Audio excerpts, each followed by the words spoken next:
This is the Dog Bluff crate setup. We use the biggest crate that we can afford. I get the large size. I start out with bedding in plastic. You'll notice this puppy feels very comfortable on a pillow. That pillow is double pillowcased, and I have a towel over it because it's easy to change towels out and keep it clean.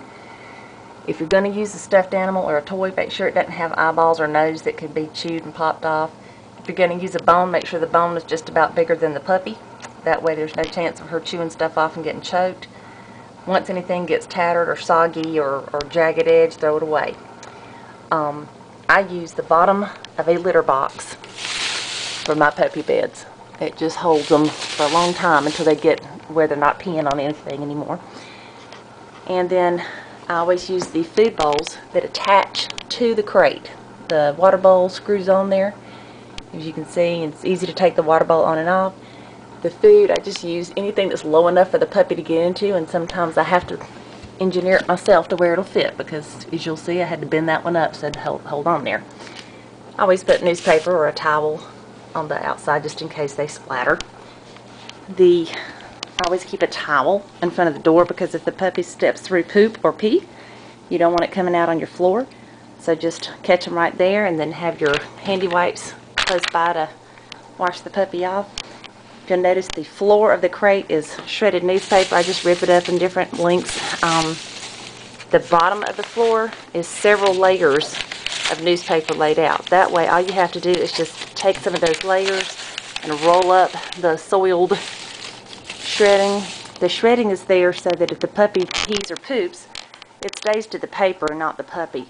If you just have flat paper, the puppy's walking all in its own mess. So hopefully you have time to take the puppy out, and so they won't be having accidents. But if you're going to be going to work during the day and that puppy's forced to stay in the kennel, make sure you have a large enough kennel. If you'll notice, this puppy has enough room to get away from everything. I always put their bed in a corner so they feel safe. They need their own little cave-like atmosphere to feel comfortable. And they'll still scream whenever they're not happy about it. I also keep a sheet on the top of my kennel, because if we're eating supper and that puppy's looking at us, I kind of feel bad about it. So I just kind of throw the sheet over the door. That way they can't see us at the table. And also, if it's bright sunshine and the puppy's wanting to take a nap, you can also do that. But typically I allow one side to be sunshine, and the end of it, if we're trying to eat supper or something, it's covered so that the puppy's not watching us eat. They smell it. That's bad enough. They don't need to see it. So that is the puppy crate setup. It's worked for years for us. And again, I just encourage you to use the largest crate that you can afford.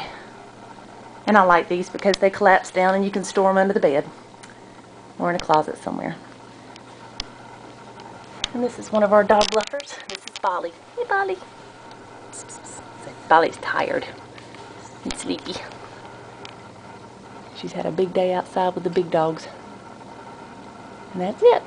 Now, as the puppy gets older, you'll probably want to use several towels balled up and then just put one over them, because as the puppy gets older, they can chew up a pillow and have real bad problems with blockages and things like that. So while they're tiny like that and they can't chew a pillow up, you can just double pillowcase it and then, like I say, cover it with a towel.